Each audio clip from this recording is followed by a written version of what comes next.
rarely ever when I bring a talk to you do I usually always feel rather comfortable and confident in the things that have been with me and cooking in my heart, my thoughts through the week. But today I'm compelled to speak about some things that may find some with the thought of somewhat of a controversy or controversial thoughts or words. I hope not, at least not within this fellowship. But these are thoughts that I feel necessary to share. And these are words I feel need to be heard. And so, with great humility and all due respect, I share these words and thoughts with you today. As we are gathered here today, there are matters within our world and within our own nation that just seem juxtaposed to one another. We begin with the venerable monks' walk for peace. I had the honor and joy of being with them last Sunday here in Oglethorpe County. Last Sunday we made our tobacco prayer ties to show our respect and carry our prayers of compassion, respect, protection, and blessings along their journeyway. I was able to gift our prayers with the monks before they continued their walk for peace. Now, I must confess, for me, that was a life-changing moment. I cannot remember a time or an experience in which I felt the presence of the sacred divinity more than I did last Sunday afternoon. I've spoken about it as a Holy Ghost moment for me. During the peace talk, the monk told us to go home and take out a sheet of paper and a pen, cautioning us not to use a pencil, because that can be erased at will, and write these words in ink on the paper: "Today is my peaceful day. Do not let anyone mess up your peaceful day. The only one who can mess up your peaceful day is you. Don't do that." Such a simple thing to hear, a bit more challenging to fulfill. But there is profound truth and wisdom held within those instructions. I went home and I did what I was instructed to do. I wrote the words in ink and awoke mornings and spoke the words, "Today is my peaceful day." That's facilitated a big shift for me. And while the words linger throughout my day, an inner peace seems to have filtered its way through me and in me in a good and powerful way. Not that I'm fully there, but the week has held an inner peace that I've not felt in a long time. And I know that I'm not alone in the expression of these sentiments. I've watched numerous videos of the peace walk, and I observe the emotion, respect, and sacredness that others along their way have experienced as they encountered the monks. I've seen people overwhelmed and overcome with emotion, tears, bows, a humble and sacred knee to the ground, sharing of flowers and gifts and blessings. One of our own mentioned being brought to tears just being there. I have witnessed the most intimate interactions between the monks and the people gathered around simply to be in their presence as they touch the lives of children, adults, older adults, sick and disabled. And their energies have been potent, profound, and quite powerful. I truly believe that lives of people are being changed in this moment. And the energy is reflecting a substantial change and shift within the hearts of the people who encounter their message, either in person or following along over the internet. And then come the juxtapositions. Many within the Christian community have risen to protest, and signs and words of unwelcomeness. And that's a sad thing. Even here, and on last Sunday, there was a street preacher shouting judgment and criticism in the back of the crowd.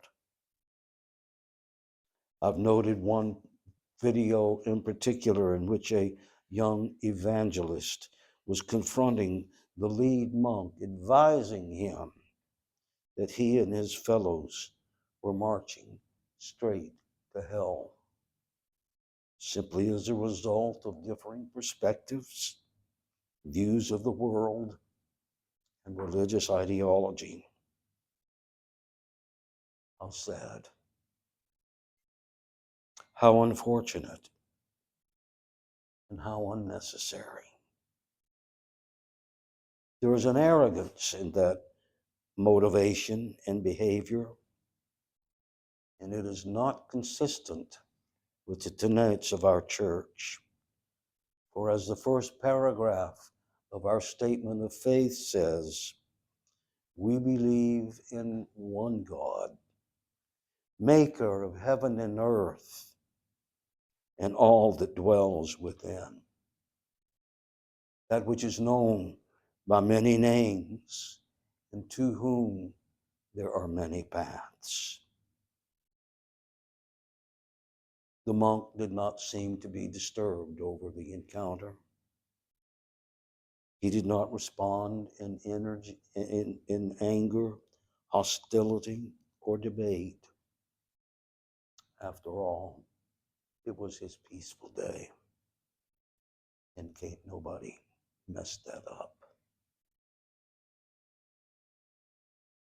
Their walk continues. Today they are in Columbia, South Carolina, where thousands of people showed up to welcome and receive them in a good way. Their message, their prayers, falling on the hearts of the people who walk away, their lives changed forever. And then yet another juxtaposition. There is the radical tragedy in Minneapolis, where even contiguous with a historical walk for peace, a 37-year-old mother of three was shot and killed in an ICE confrontation. Now, let me be clear.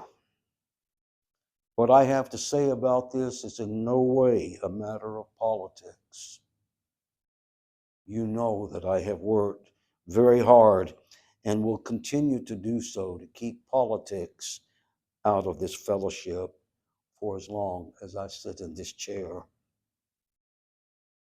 What it is a matter of social justice,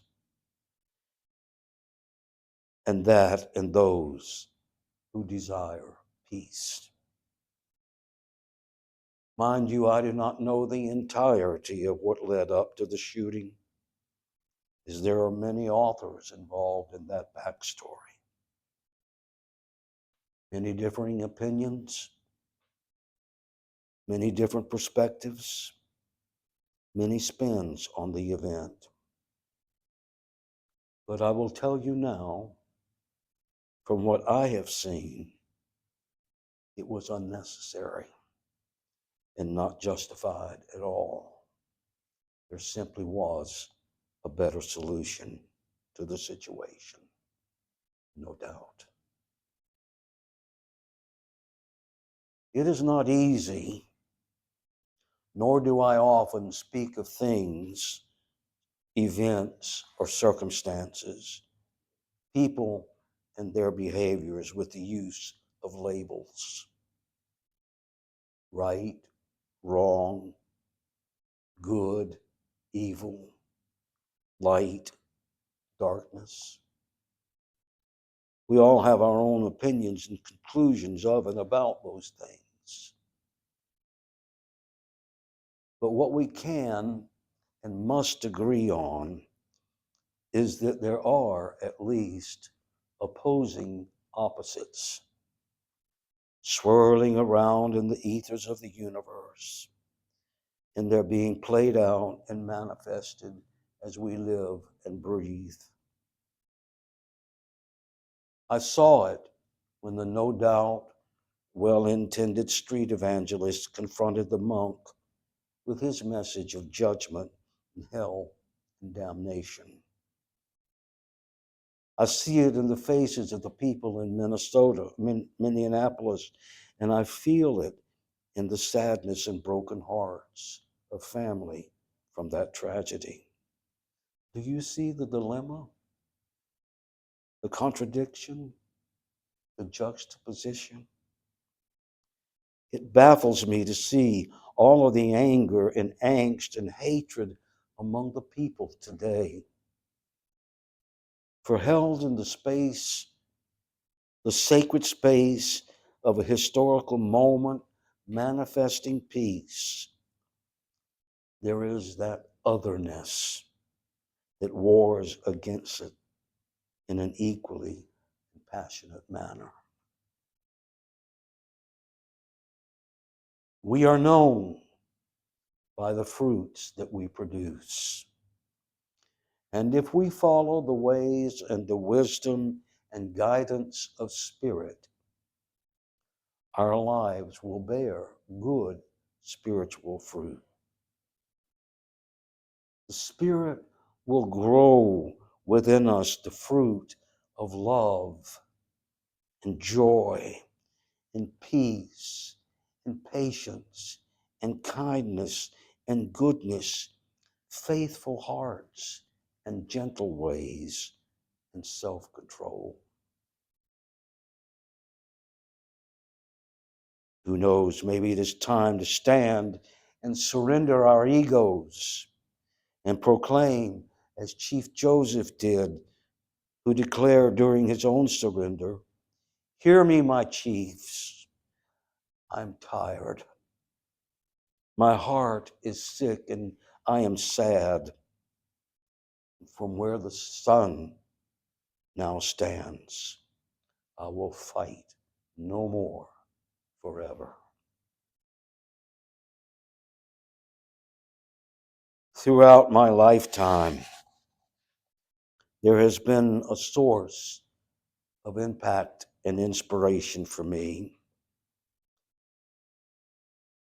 It came from the words of Ted Kennedy as he eulogized his brother Bobby, who had fallen to an assassin's bullet.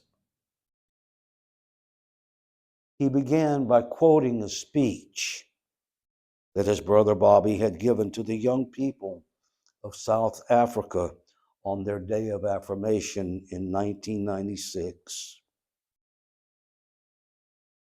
Listen carefully and attentively. He said, "There is a discrimination in this world, and slavery and slaughter and starvation. Governments repress the people, and millions are trapped in poverty, while the nation grows rich and wealth is lavished on armaments everywhere. There are differing evils, but they are common works of man.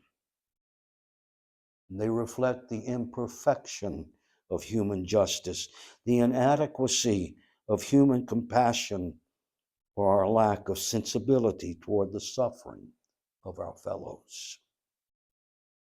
But we can perhaps remember, even if only for a time, that those who live with us are our brothers, and that they share with us the same short moment of life, that they seek, as do we, nothing but the chance to live out their lives in peace, purpose, and happiness. Surely this bond of common faith, this bond, common goal, can teach us something. Surely we can learn at least to look at those around us as fellow men. And surely we can begin to work a little harder to bind up the wounds among us and to become in our own hearts brothers and countrymen once again. Our answer is to rely on youth, not a time of life, but a state of mind, a temper of the will, a quality of imagination, a predominance of courage over timidity, of the appetite for adventure over the love of ease. The cruelties and obstacles of this swiftly changing planet will not yield to obsolete dogma and outworn slogans. They cannot be moved by those who cling to a present that is already dying, who prefer the illusion of security to the excitement of danger that will come with even the most peaceful progress. It is a revolutionary world in which we live, and this generation at home and around the world has had thrust upon it the greater burden of responsibility than any generation that has ever lived. Some believe there's nothing one man or woman can do against the enormous array of the world's ills.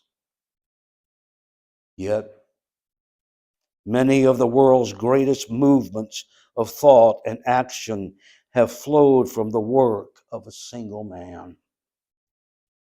A young monk began the Protestant Reformation. A young general extended an empire from Macedonia to the borders of the earth.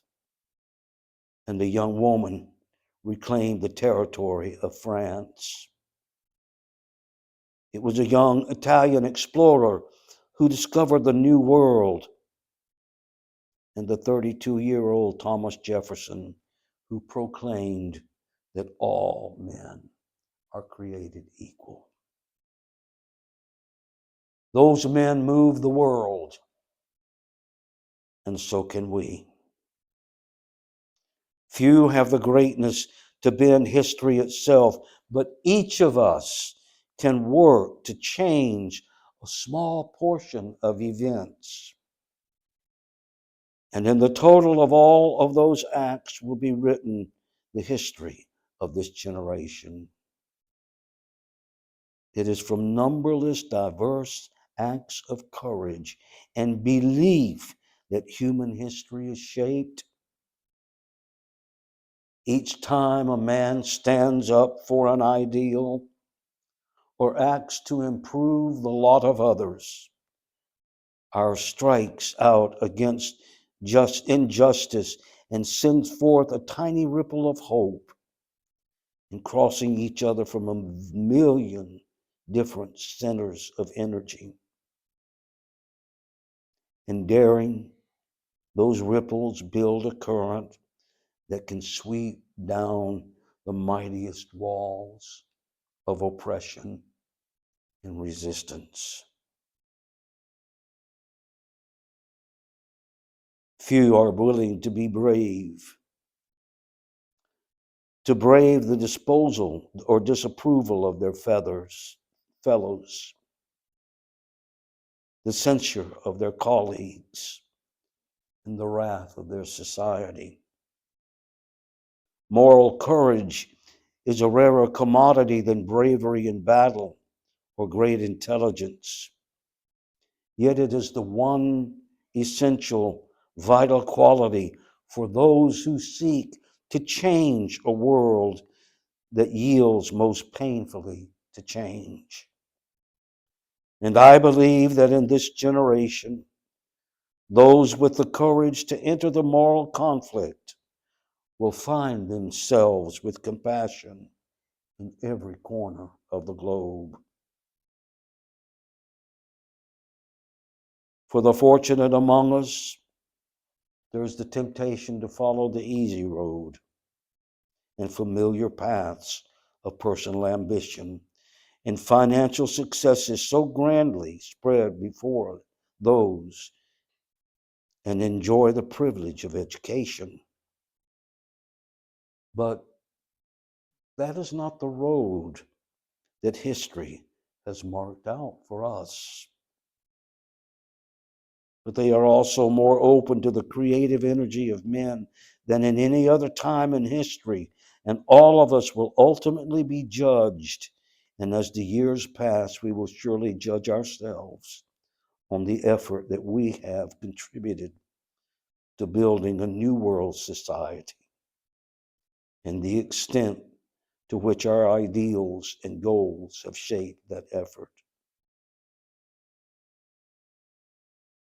The future does not belong to those who are content with today, apathetic toward common problems and their fellow man alike, timid and fearful in the face of new ideas and bold projects. Rather, it will belong to those who can blend vision, reason, and courage in a personal commitment to the ideals and great enterprises of American society. Our future may lie beyond our vision, but it is not completely out of our control. It is a shaping impulse of America that neither fate nor nature nor irresistible tides of history, but the work of our own hands, matched to reason and principle, that will determine our destiny. There is pride in that, but there's also experience and truth. In any event, it is the only way we can live. Robert Kennedy concluded his eulogy with the confirmation of his brother's character. He said, "This is the way he lived. My brother need not be enlarged in death or idealized beyond what he was in life.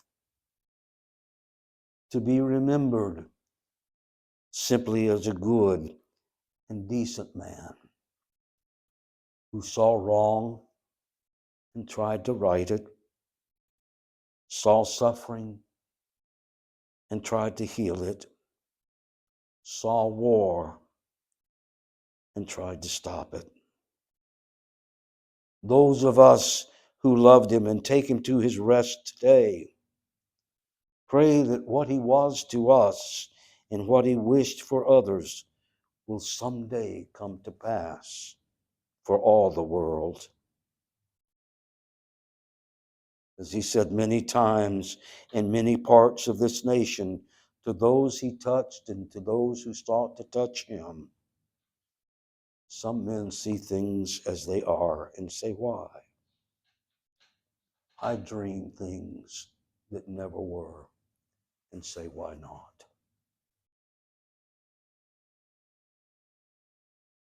And so it must be with us, our character, our behaviors, as we have been born into a generation of change. The seventh generation, whose calling, whose destiny is to heal and restore a sick and a broken world.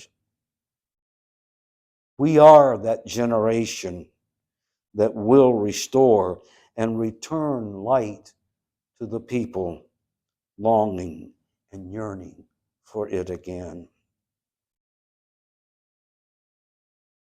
We must become those people in this generation who look at life's circumstances and situations and see things as they are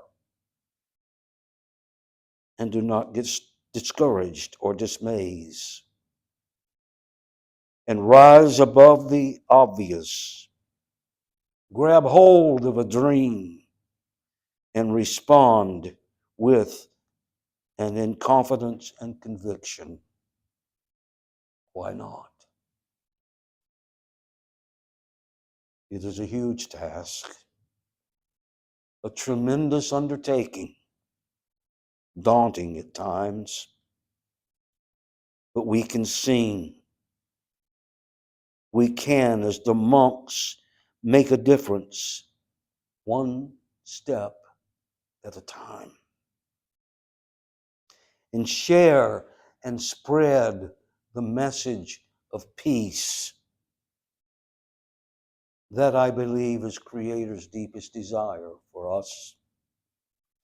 And by the virtue of the fruit Spirit is growing within our surrendered spirit, we are equipped and prepared to rise up in boldness to be the instruments of change, bringing peace first and foremost to ourselves and then to the world around us.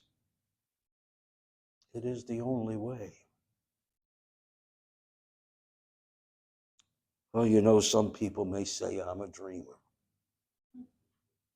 but I'm not the only one. And I hope someday you will join us and the world will be as one. Oh,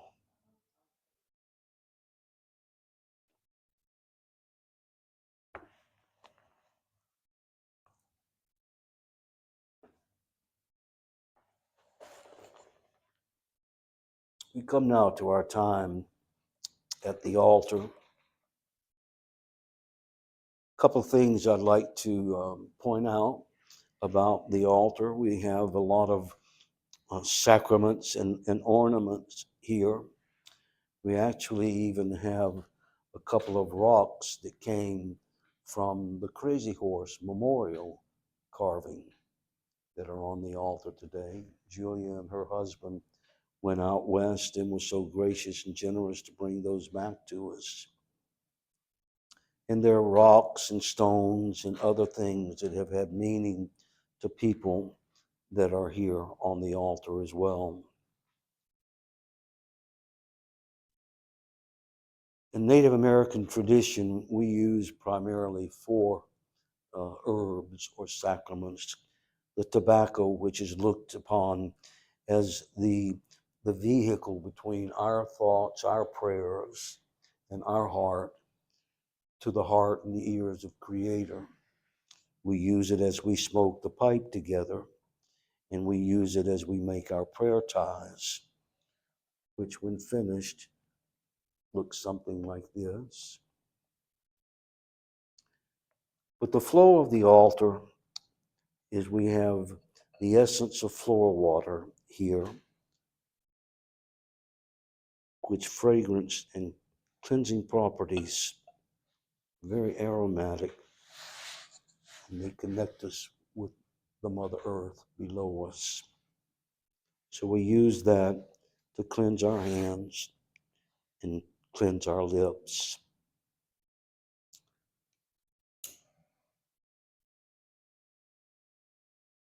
If we were meeting outside, this would be a fire. But being inside, the best we can do is use a charcoal.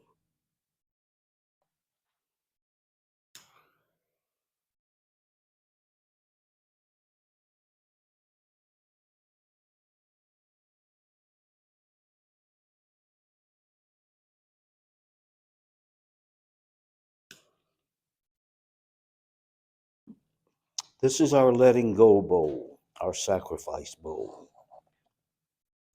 There are things in our lives today, particularly as we're moving into a new year, that we feel need to be put into the fire and left behind. We can speak that into the tobacco and then place it onto the charcoal and watch the white smoke of surrender make its way to the heart of Creator. And then we move from letting go with hope to make a new prayer for ourselves. And that's what we do with these prayer ties. There's some large cloth today. Simply take a pinch of tobacco and begin to speak and breathe our prayers into the tobacco. And place it into the pouch.